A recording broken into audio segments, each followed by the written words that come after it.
Almost Chodesh Tov, everyone. Thank you so much for joining. My name, if you haven't met me before, is Zahava Stadler. I'm Shari Shamayim attendee, board member, occasional share giver. And I appreciate the opportunity to learn with you all this evening. And thanks so much for joining. So for Rosh Chodesh Kislev, it's kind of a given that you, unless you're a very creative person, that you must do something related to Hanukkah. Because that is the main event of the month. And so in exploring topics for this month, I was trying to think of something that I could really get into. The thing about Hanukkah is that it's really lacking in texts to analyze. There's very minimal liturgy. There's no book of Tanakh. And usually I'll get into a topic by starting with the core texts.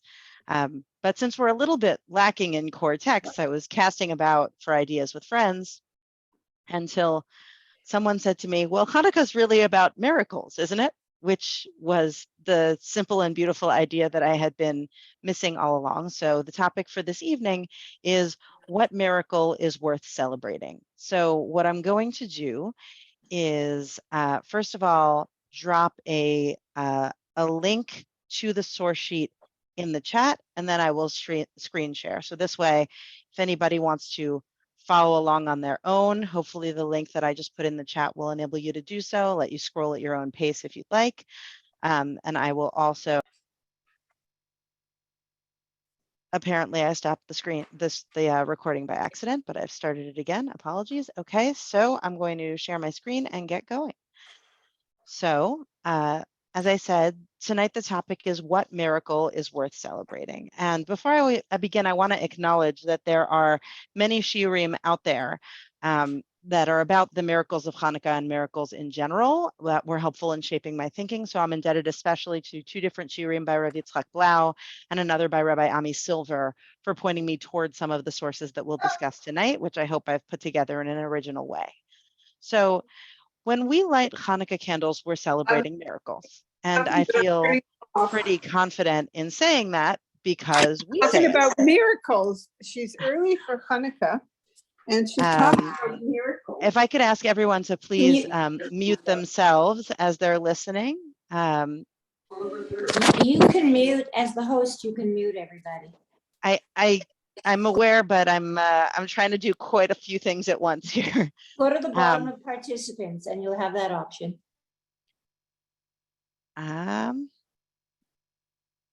Okay, so I'm pretty confident in saying that that we are celebrating miracles when we celebrate Hanukkah because we say so every night when we light Hanukkah candles. And so, as you'll see, source one is the seder of lighting Hanukkah candles, the brachot that we say, the blessings that we say on lighting Hanukkah candles. And I've underlined the second bracha, which is Baruch atah Hashem Elokeinu melech haolam she'asa nisim la'avotenu bayamim hahem bazman hazeh. Blessed are you, Lord our God, King of the universe, who made miracles for our ancestors in their days in this season. Bayamim hahem bazman hazeh. And so that's quite general, if definite. And so the question becomes, what miracles are we celebrating? So the Gemara in something that you've hopefully encountered before in quite a famous Gemara addresses that question of what we are celebrating, right? And says, Mai Chanukah, what is Chanukah? Ditanu Rabbanan, b'chafei b'kislev yomei de Chanukah, Tmanya inun delo lemispad behon delo lehit anon behon. So first of all, the sages taught on the 25th of Kislev, the days of Hanukkah are 8. You don't eulogize on them and you don't fast on them. So there's a degree of celebration that at least shuts out mourning practices. Why? When the Greeks entered the temple sanctuary, they defiled all of the oils that were in the sanctuary. Timu kol hashmanim shebahechal. And when the Hasmonean monarchy overcame them, and emerged victorious over them, they beat the Greeks, they searched, and they found only one cruse of oil that was placed with the seal of the high priest. בדקו ולא מצאו אלא פח אחד של שמן, one cruse of oil, שהיה מונח בחותמו של כהן גדול, that still had the seal of the high priest, ולא היה בו אלא להדליק יום אחד. And there was only sufficient oil there to light the menorah in the temple for a single day. Na'asa bo nes v'hadliku mimenu shmona yamim. And there was a miracle, and they were able to light from that one bottle for 8 days. L'shana acheret kva'um v'asa yamim tovim b'halel v'hoda'ah. The next year, the sages established those days and made them holidays that we celebrate by saying Hallel and giving special gratitude. So I doubt this is news to any of you, that this is the couple of miracles that we're talking about. But some commentators find the Gemara's question to be curious, or they have different opinions about the actual miracle being celebrated. So here at source 3, I have this passage from the Toldot Yaakov Yosef. This is a book that contains the teaching of the Baal Shem Tov, the founder of Hasidut. But what I'm bringing here is not so much a significant work of Hasidut in this moment, but just a useful roundup of some of those positions. And in the interest of time, since it's a longer passage, I'm going to stick to the English. And these are selections from this part of the Toldot Yaakov Yosef. So commenting on my Chanukah, this passage in the Gemara, Rashi explains what is Chanukah, as meaning for what miracle was the holiday of Chanukah established? Why was it worthy of declaring a day of praise and thanks for the miracle that occurred with the candles? When the candles, that was the fulfillment of a single Torah commandment, but they didn't declare a holiday with praise and gratitude, right? The Hallel v'hoda'ah that we talked about earlier, for the greatness of the miracle of the victory in war, when many fell in the hands of the few, and through which the decree to nullify the entire Torah was canceled. So he's sort of expressing surprised that we would prioritize this miracle of the candles over the miracle of the victory in war. So as we get into it, referencing other opinions, there are two meanings of the word Chanukah. The Ran wrote in the meaning of Chanukah that they rested, Chanu, on the 25th, Kaf He, which is the last two letters of Chanukah. The Hasmoneans rested on the 25th after winning the war, and they established a permanent holiday in the same manner. And so because of this, Hanukkah was actually established because of the victory in war, according to the Ran. The Abu Draham explains Hanukkah is an acronym of 8 candles. Chet for 8, Ner, Nerot is candles, so Chet, Nerot kind of acronyms together to Hanukkah. And the law is, according to Beit Hillel, that we light an ascending number of candles each day. It seems that we were actually establishing this holiday because of the miracle of the candles. Okay, so those are two different opinions. What do they have to do with what we see in the Gemara? Granted, according to the opinion of the Abu Draham, one could say that this is the reason we have 8 days of Hanukkah, because the miracle of the candle was 8 days. And even according to the deduction of the Beit Yosef, that only 7 days were miraculous, right? Because they were supposed to have enough oil for 1 day. Regardless, one could say we have 8 days because of the question about which is the proper day, Sveka de Yoma, sort of the conventional reason that we have 2 days of every 1-day holiday in the diaspora, because we're not sure which day it really falls out on in Israel versus in the diaspora. But according to the opinion of the Ran, it is because they rested after winning the war. If so, they rested on the first day. Just as on Purim, they only established a single day for this reason, right? We only have 1 day of Purim because when you finish a war and you rest from it, it is over on a single day. But according to the reason of the Abu Draham, the date is problematic. What reason was the first day of Hanukkah placed on the 25th if the miracle of the candles did not occur on that first day because they had enough oil for that first day? And if we similarly do 8 days instead of 7 because of the question about which is the proper day, then we should add an extra day on the end. So start on the 26th and go for 8 days from there. I know you're probably having trouble tracking this because it's really quite technical and not potentially what you'd expect from a Hasidic text. But if so, based on the questions above, I need to say that both are, that's that's an old note from me. Both of those explanations stand. And because the people rested after winning the war on the 25th, we started the days of Hanukkah on the 25th. And we do an additional 7 days of Hanukkah after the first day because of the 7 miraculous days on the candles. So day 1 was for the war. The next 7 were for the 7 miraculous days of candles. And this is in a Braita that in the beginning they established enough of a day of celebration that you shouldn't eulogize, you shouldn't fast. because of that first miracle. And then after that, they established Hallel v'hoda'ah, praise and gratitude, out of recognition for the second miracle of the candles. And so we understand the conflict that prompts the Gemara to ask, Mai Chanukah, what is Chanukah? The Gemara explains that both explanations stand because of the first miracle they established right away.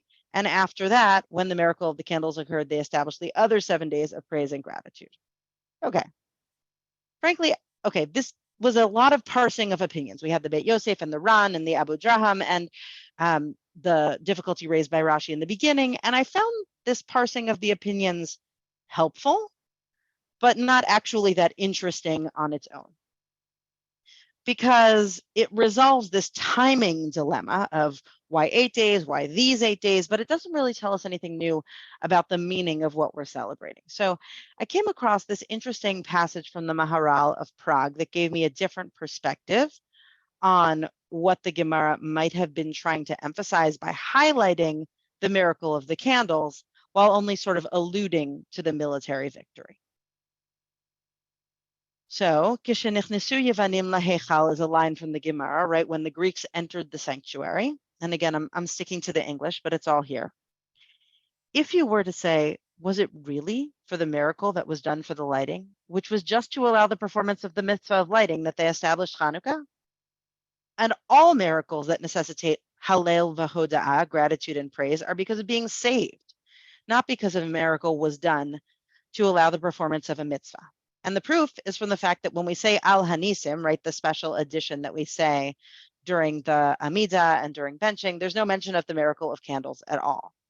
We can answer that Hanukkah was essentially established because of the victory of the Hasmoneans over the Greeks.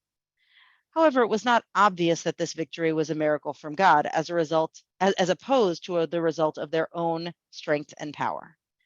Therefore, the miracle was done via the candles so that all would know that the military victory was also miraculous.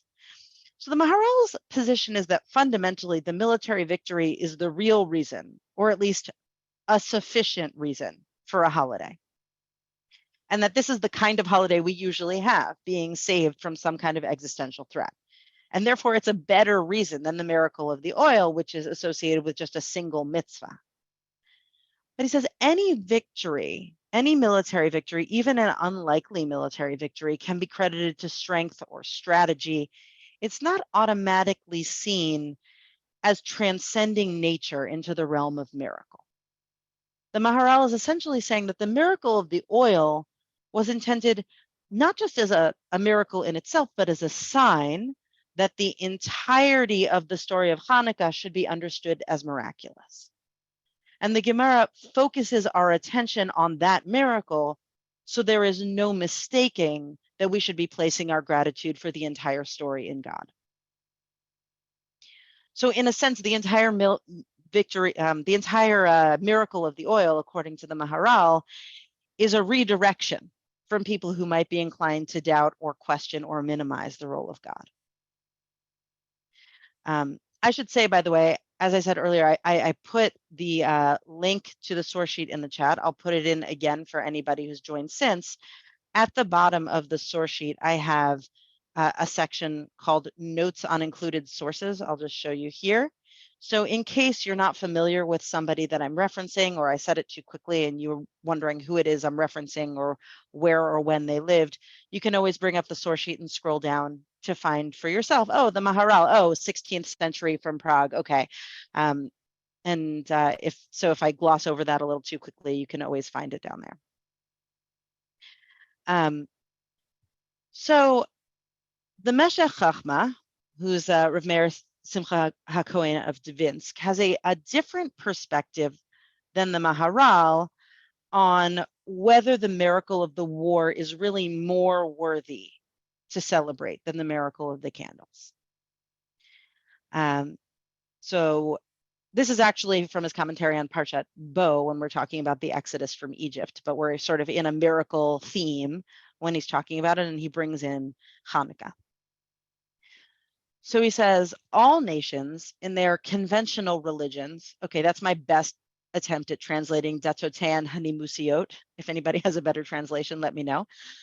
All nations in their conventional religions would mark a day of victory, the day of their enemy's downfall as a holiday of victory, Chag HaNitzachon.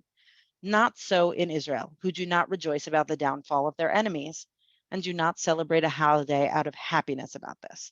And just as it says, Binfol oivecha al tismach, when your enemy falls, do not rejoice. Pen yireh Hashem v'ra be'inav v'heshiv me'alav apo, lest Hashem see, lest God see and view that joy negatively and bring his anger back upon you. So the man that rises to the top should not be happy about the downfall of his enemies, because that happiness would be bad in the eyes of Hashem. And aren't we meant to despise that which is bad in the eyes of Hashem? And therefore, it is not mentioned in connection with Pesach that on that day Egypt experienced judgment, but just that Hashem brought the people of Israel out of Egypt. But the downfall of enemies is not itself a holiday for Israel. And so regarding the miracle of Hanukkah, the day is only taught in connection with the lighting of the olive oil and the dedication of the house of Hashem, the temple, and its purity and God watching over his people. And also on Purim, they didn't make a holiday on the day that Haman was hanged or the day they killed their enemies, because that is not a cause for joy for the Jewish people. The holiday was on the day when they rested from their enemies. And understand that the Egyptians were drowned in the Red Sea on the 7th day of Pesach. And if God had said to mark the 7th as a holy day, it would seem to people that God was commanding to celebrate the downfall of the wicked. And therefore, he had already said, when the Jews were still in Egypt, before the Exodus had begun, that they would celebrate that 7th day as a holiday, to show that the holiday is not for the reason of the downfall of the Egyptians in the sea, because that day was commanded to them before the drowning of the Egyptians. Okay. So the Meshech Chochmah's position is that Judaism doesn't do holidays that are celebrations of military victories, because that amounts to celebrating the downfall of our enemies, and that's not a Jewish thing to do. It's not what God wants us to do. But lest you think that Purim or Pesach are celebrations of military triumphs, which might be a natural assumption, the Meshech Chochmah is very careful to draw distinctions. We don't celebrate their defeat. We celebrate the day after, the day of respite, the day on which we can start to move forward. And I think we can extrapolate that it's especially that we can start to move forward into a new era of religious or spiritual commitment. Pesach was the beginning of Jewish life as a free nation, subject only to the authority of God. When the Jews rested after the victory on Purim, they sanctified that moment with new and positive mitzvot that focused on giving and community, like charity and communal meals and sending mishloach manot. And on Hanukkah, the Gemara's focus on the candles rather than the war similarly shifts our attention from the battlefield to the Beit HaMikdash, to the temple. Okay, but if that were all, though, then the focus of Hanukkah could have been the rededication of the temple only, the literal Chanukkah, the Chanukkat Habayit, the dedication of the temple. So why do we need a miracle of the oil to focus the Jewish people's attention on a spiritual moving forward? It would seem to be overkill. So in general, commentators actually cast doubt on the value, or at least the necessity, of having a miracle of the oil. If the people needed 8 days of light to allow enough time to get a new supply of pure oil, which apparently was 4 days travel away from the temple, but the temple service has already been disrupted for months at a time. Was a miracle really needed to avoid delaying this element of the service by 1 more week? And many commentators also point out that if the Kohanim, the priests, are all impure themselves, coming out of a war from contact with military dead, then they would have been formally exempt from having to light the menorah. So why focus specifically on this thing that is in itself a fairly low impact miracle? So the Meshech Chochmah's comments elsewhere may shed some light on that, no pun intended.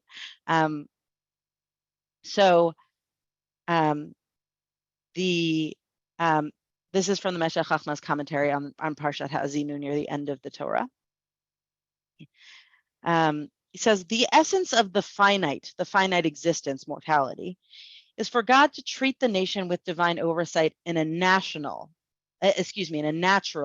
manner. Be'ofen tiv'i, mushkach prati. And a single hour out of all of the life in the world of creation is precious to whoever has understanding. But it was not so in the days of Moshe, which broke the bounds of nature and destroyed the fortress of steady behavior. And they did not labor at all, and the manna fell, and everyone saw the pillar of cloud and the glory of God, and God went before them. And was this the essence of the finite existence? Wasn't this actually only the life of the world to come, the world of angels? In these generations that were characterized by miracles, free choice was almost nullified. Material enterprises were eliminated. So why was this necessary if this was not the true purpose? Nevertheless, if the foundation of the Torah is, I am the Lord your God, and there shall be no other gods before me, and the nation was to exist for these 40 years, right in the desert, in such a time as this, they were able to better interpret the Torah and purify their souls in order to be on a distinct level and to root faith and the godly spirit in their children after them. So this is a fairly esoteric read. You can tell that my translation here is struggling a little bit with the imagery. And I've actually, with the ellipses here, cut out some of the parts that were even more esoteric. But I'll say what comes through is that the Meshech Chachma does not believe that an existence of revealed miracles is an ideal thing. Miracles echo the world to come, but it's not the way we're supposed to operate in this finite physical world, this space in which we're supposed to be able to make meaningful moral choices without having all of our own thoughts and experiences overwhelmed by divine power.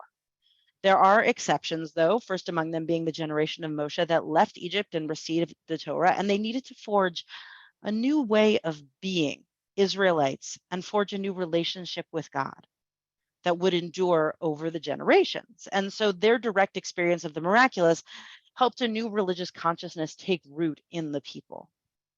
And maybe we can apply this logic on a smaller scale to the miracle of the oil on Hanukkah as well. In this moment, the Jewish people are coming out of this moment of enforced assimilation and an alienation from their religious lives and from Jewish ways of being.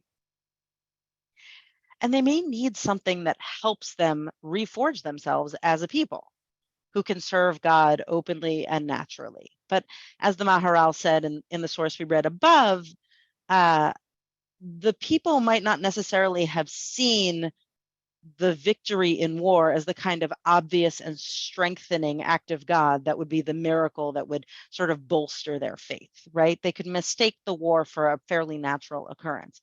So the miracle of the oil, even though it wasn't actually strictly necessary to do this mitzvah in this way in this moment, that miracle served as a Chanukat Habayit for the temple, a rededication of the temple, but also a rededication of the inspired Jewish soul. And I think taking these two Meshech Chachmas together is very interesting on what the stakes might actually have been emotionally and philosophically for the people in the moment of the miracle of the oil. So I wanted to move here to the Resisei Laila, which is another Hasidic text. This is a work by the 19th century Hasidic thinker Rav Tzadok HaKohen of Lublin. So he's comparing Hanukkah and Purim, and he says, and he's commenting on the lack of a book in the Torah, a lack of a Sefer Tanakh about Hanukkah. Right, we only have apocrypha really about Hanukkah and then later sources. So Purim gets a Megillah, right? We have Megillat Esther that we read on Purim, but we don't have a Megillat, Chashmonai. We don't have a Hanukkah book in the Tanakh. So Rav Tzadok says the miracle of Purim was allowed to be written, right, to have a book in Tanakh, for it was the end of all miracles, paralleling the attribute of Yesod Malchut, which is the end of the body. I'm not going to presume to know what that means.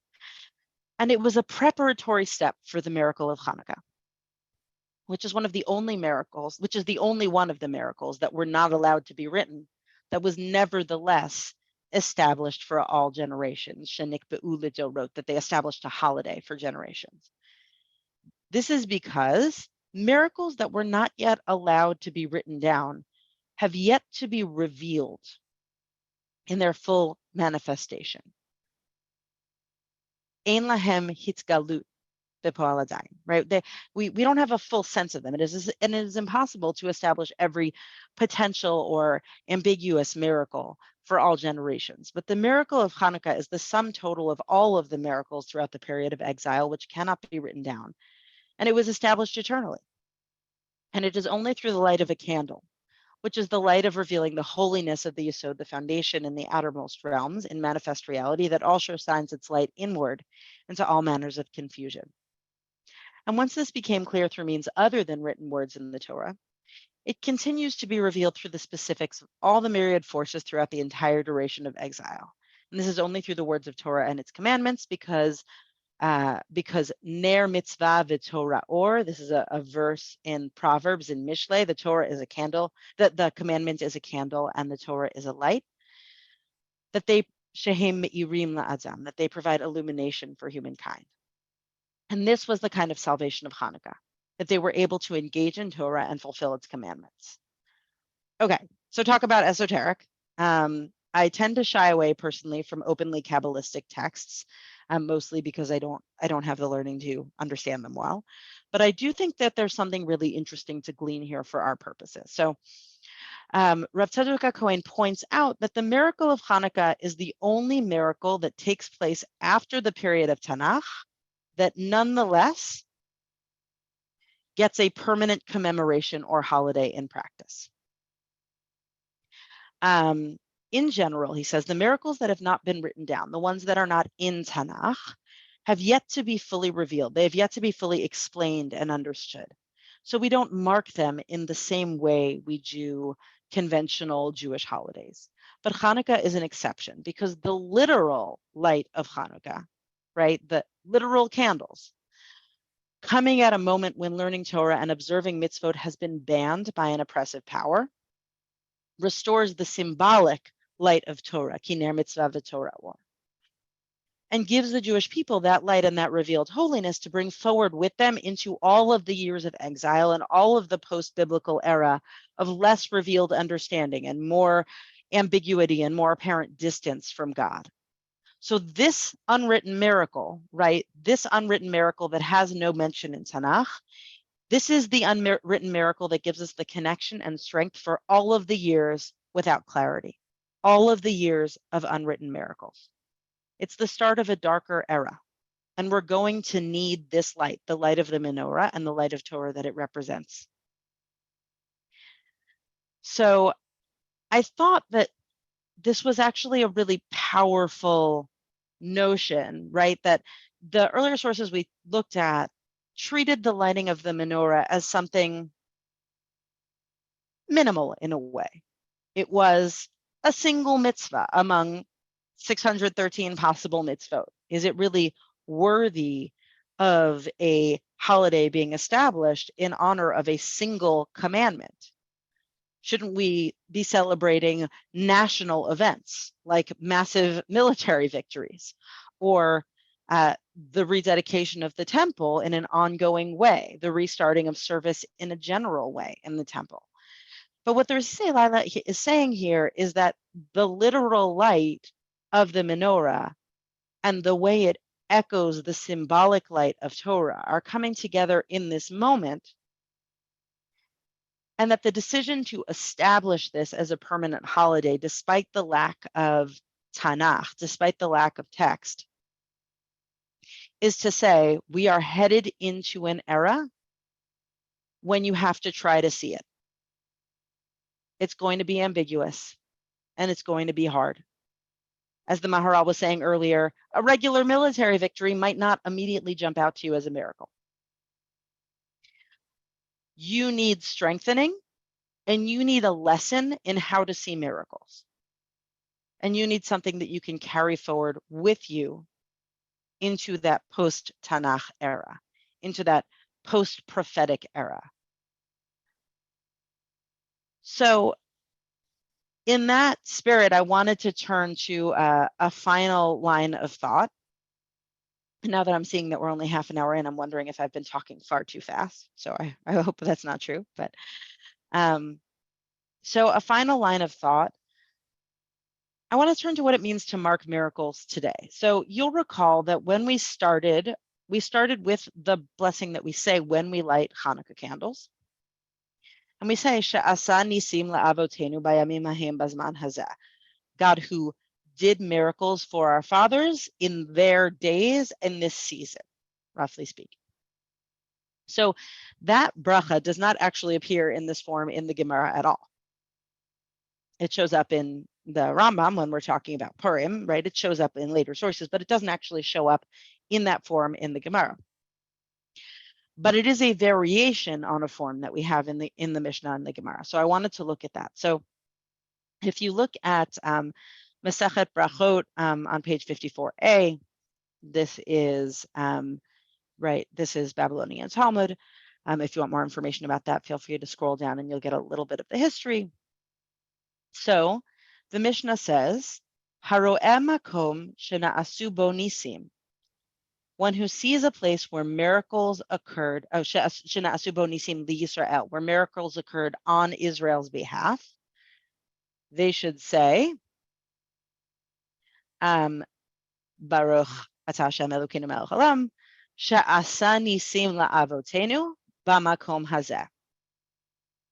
Blessed is the one who performed miracles for our forefathers in this place. So we say she'asa nisim la'avotenu bayamim hahem bazman hazeh, right? We're referring to a time and an anniversary.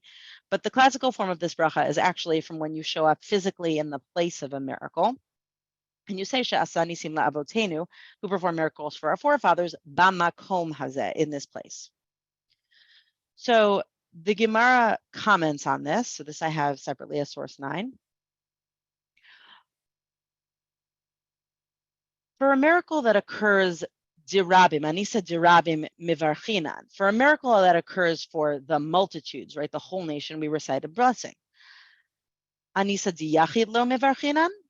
But a miracle that occurs for an individual, do we not say a blessing? And then we have sort of a historical proof text, an incident that should lend some power to that question. Gavra Zahava ka azil be'avar yamina. Wasn't there an incident where a certain man was walking along the right side of a river here? Nafal ale arya, and a lion attacked him. It's abid le nisa be'ita tzalmine. And a miracle was performed for him and he was rescued. Atalakame de Rava, he came before Rava, the Amar Le, and he said to him, Kol imat demate lahatam. Every time that you go back there, right, to that spot on the right side of the river where you were, Barech, you should make the blessing. Baruch she'asa li nes b'makom hazeh. Blessed is the one, Baruch atah Hashem Elokeinu melech haolam, who performed a miracle for me in this place. So in the same construction that we had in the Mishnah, but instead of la'avotenu, for our forefathers, you say she'asa li nes, that performed a miracle for me. So this incident and the fact that Rava made this ruling in this person's case is being brought as a proof that why are we only talking about national miracles? There are also blessings to be made for individually experienced miracles. Amri, the sages say back, Anisa de Rabim kule alma machayve livroche. So if it is a miracle that was performed for everyone, for the nation as a whole, for the multitudes, then everyone is obligated to recite that blessing. Anisa de yachid ihu chayav livaroche. If it was something that happened for an individual, a miracle that occurred for the individual, then only that individual has to recite the blessing. Okay. So here we have a variation on the bracha that we're familiar with for Hanukkah candles as a halachic obligation. You should say it when you either come to a place where a miracle was performed for all of Israel or for you personally. So the Shulchan Aruch then details the specifics of this, right? The most widely accepted code of law that we have. So this is a 9-part section. I've only brought 3 relevant subsections here. So the first one, here's a thing that we are already familiar with. Haro'eh makom shena'asu bo nisim li Yisrael. If you see a place where miracles were done for Israel, like the crossing of the sea or crossing of the Jordan or crossing the rivers of the Arnon or the sulfuric stones of the house of Choron, which I admit was new to me, or the stone that Og meant to throw upon Israel, the stone that Moshe sat upon during the war of Amalek, or the wall of Jericho. Right, these are all examples of miracles that were done for all of Israel. Mevarech, you should bless. She'asa nisim la'avotenu b'makom hazeh. You should say that blessing who made a miracle for our forefathers in this place. Ubein bracha zu, ubein sha'ar brachot haraya Harehem kishar brachot v'kulam behazkarat shem umalchut. So like, sorry, not raya, re'iyah. So this, like all other blessings that are made upon seeing something, like for instance, the bracha you say when you see a rainbow, or the bracha you say when you see a king. There are lots of brachot that we say when we encounter a sight.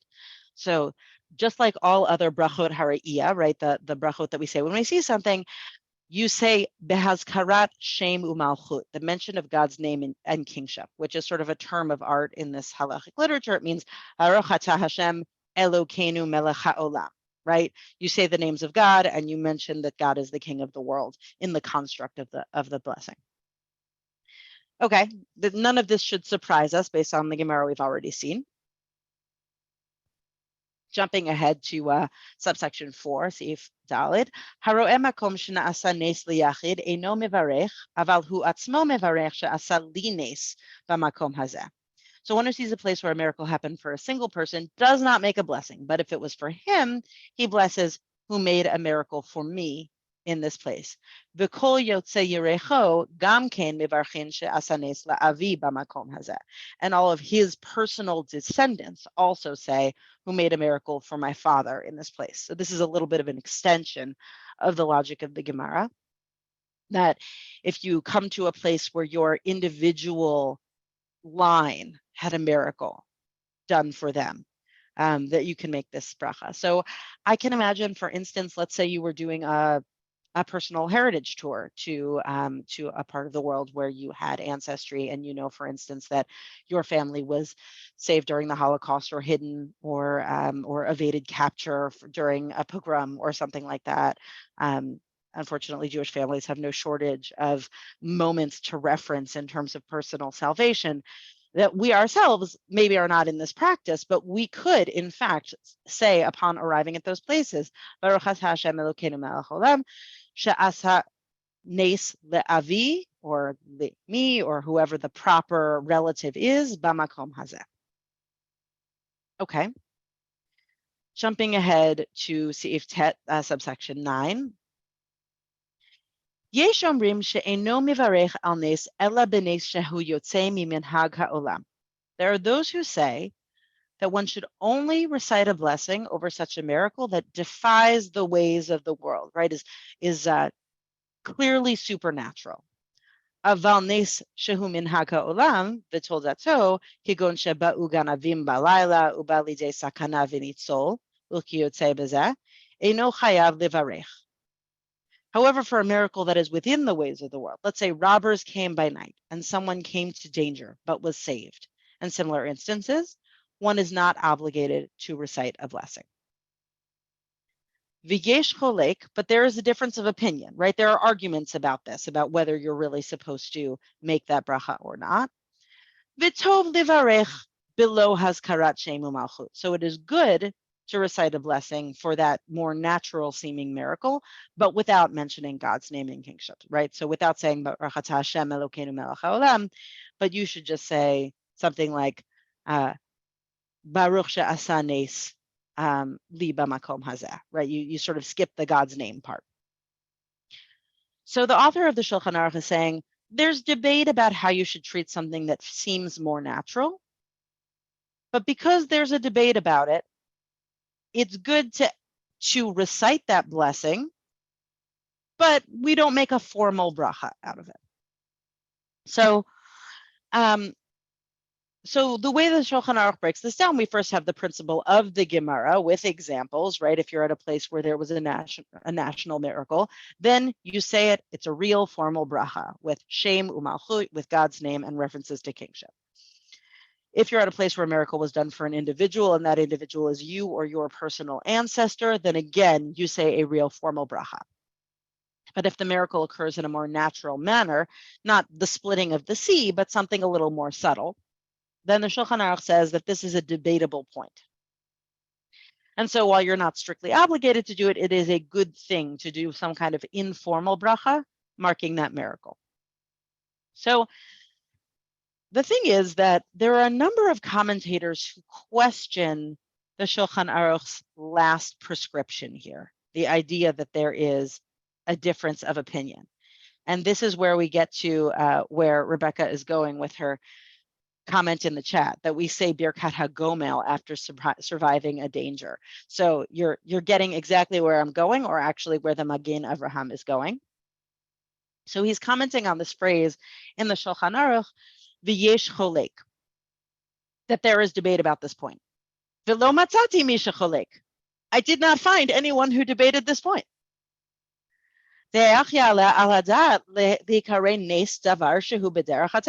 Why would it even occur to you that if something natural occurs, that you would call it a miracle? So, and as we have a number of sources citing B'Shem HaRivash, in the name of the Rivash, when a miracle occurs for a person, one must say the Gomel blessing, right? Which is what we say. It's, people say it on Shabbat morning in shul all the time when they've come through a difficult situation, whether it's dangerous travel or surviving an illness. I said it myself after my difficult first round of COVID. And he says, Aval b'derech sheminhag ha'olam pshita de'en levarech she'asa li nes. So something that's within the way of the world, it is obvious that one does not make this formal blessing of she'asa nes li b'makom hazeh. So it is a valuable reminder, I think, from the Magen Avraham and from Rebecca, that we actually have a totally different bracha for being saved from danger within the bounds of nature. But making this a manner of bracha levatela, of like, is this the right bracha? Are we saying the wrong one? Are we saying it unnecessarily? It seems sort of alien to me, like you're putting a cap on gratitude. And despite the existence, to me, of Birkat HaGomel, it seems that the Shulchan Aruch is specifically leaving room for you to decide that the thing that happened to you was in fact a miracle. So commentators like the Magen Avraham don't find an actual debate here, like lo matzati misha cholek. They don't see a machloket. But they wonder why the Shulchan Aruch says, oh, there are people who debate this point, when they don't find any people debating this point. But perhaps that cholek, perhaps the debate is internal, meaning you feel that what occurred to you is a miracle, even if the world around you sees only natural events. Because our experience of God in the world is not always a matter of seas splitting and manna falling from the sky. In fact, it hardly ever is. And the miracle of the oil was, according to some of the sources we've seen, meant to be an unusually clear miracle, one that was meant to come, and remove any confusion about the hand of God in the story. And we've seen at least one opinion that the miracle of oil on Hanukkah may in fact have been something like the last of its kind, a rare post-biblical open miracle meant to strengthen us for a lengthy, generations-long period of ambiguity. But does that mean that we should never say she'asa li nes b'makom hazeh, that we should never say a bracha in thanks for a miracle that happens to us? If the Gemara's focus on the miracle of the candles is in part a message that we need to focus on the spiritual in the midst of what is ostensibly natural, then maybe that lesson would seem to point us towards the position of the Shulchan Aruch, that despite the doubters, it is good and valuable to recognize and celebrate miracles when we see them.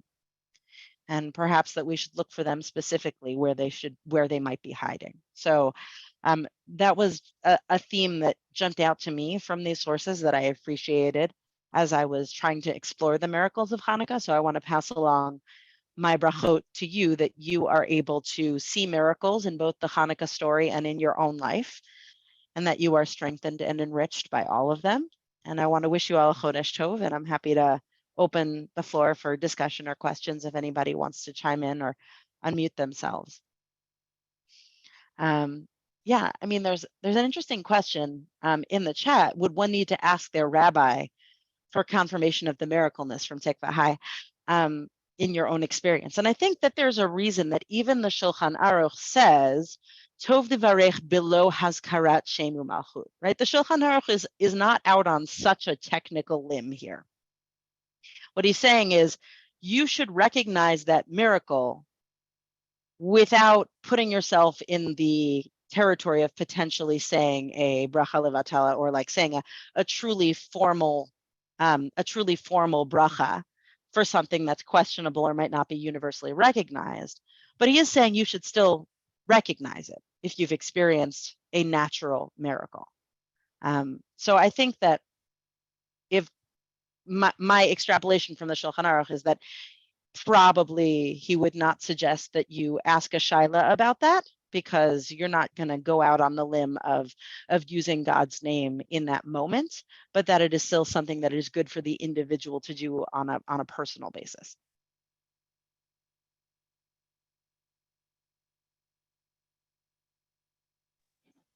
Thank you. That was really great.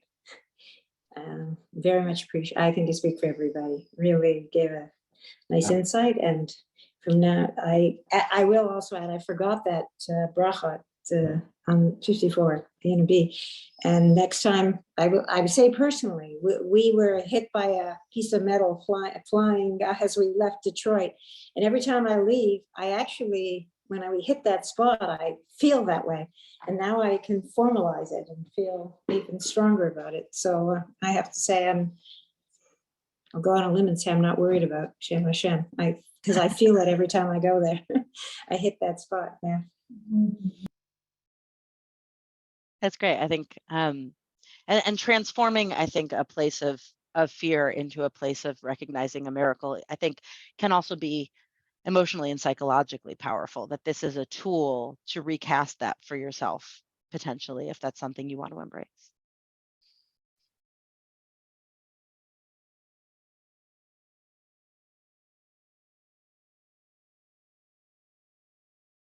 Anyone else want to chime in?